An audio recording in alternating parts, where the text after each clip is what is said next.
Hey church family, I want to talk to you for a moment today about freedom. I wonder if any of you have heard the name Lindsay Stone. If you haven't, let me tell you a little bit about her. Lindsay Stone lives in Plymouth, Massachusetts, and was working for a nonprofit organization there when she was on a work-paid trip to Arlington National Cemetery. And while there, she visited the tomb of the unknown soldier. Next to that tomb is a sign that reads, "Silence and Respect."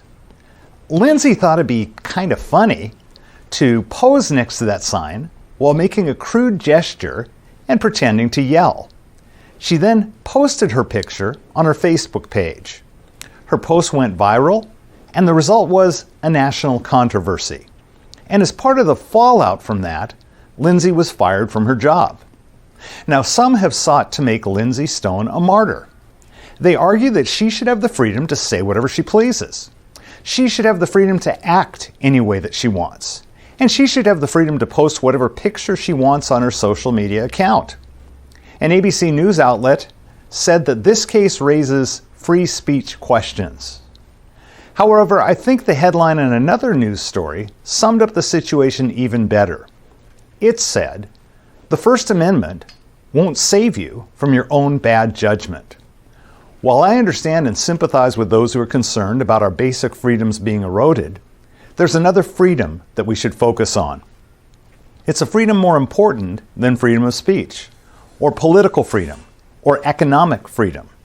It's the freedom that Jesus promised.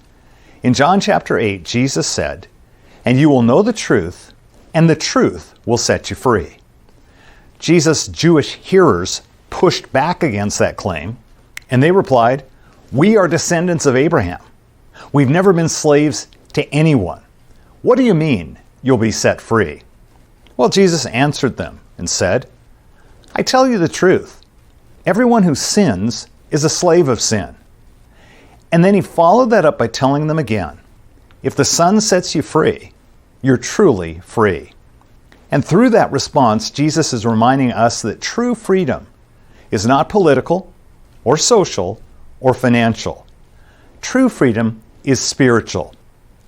It's possible to rise up and throw off the shackles of a tyrannical dictator, but still be shackled to sin, still be in the clutches of that spiritual tyrant, the devil.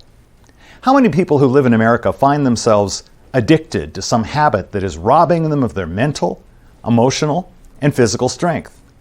How many people who champion the cause of political freedom find that they're slaves of their own private lusts? How many are in bondage to guilt, or to shame, or to feelings of insecurity, or inadequacy, or worthlessness, or resentment, or anger, or an illicit relationship that they wish they could end? True freedom is release from sin's shackles. Jesus promises us that when the Son makes us free, we can shake loose from the bondage of sin's curse. True freedom also produces responsibility. Responsibility to God, responsibility to other believers, responsibility to family members, responsibility to fellow citizens. Liberty does not give me license to say what I want, or to act in a manner that is offensive or hurtful to others. This is true both spiritually and constitutionally. The late Supreme Court Justice Oliver Wendell Holmes has often been quoted as saying that freedom of speech doesn't give you the right to falsely shout fire in a crowded theater. True freedom produces peace by God's saving grace. When we accept God's undeserved grace, we receive with it the peace that passes all understanding. Peace, however, is not the absence of pain or problems or pressures of daily living. Peace is the assurance that Jesus is there with us and for us and in us. I want to challenge you to remember Jesus' words. If the Son makes you free, you shall be free indeed. In those words, he's reminding us that living a liberating life is all about our relationship with Jesus. I pray that we would know both the peace and the freedom that Jesus offers us. Amen.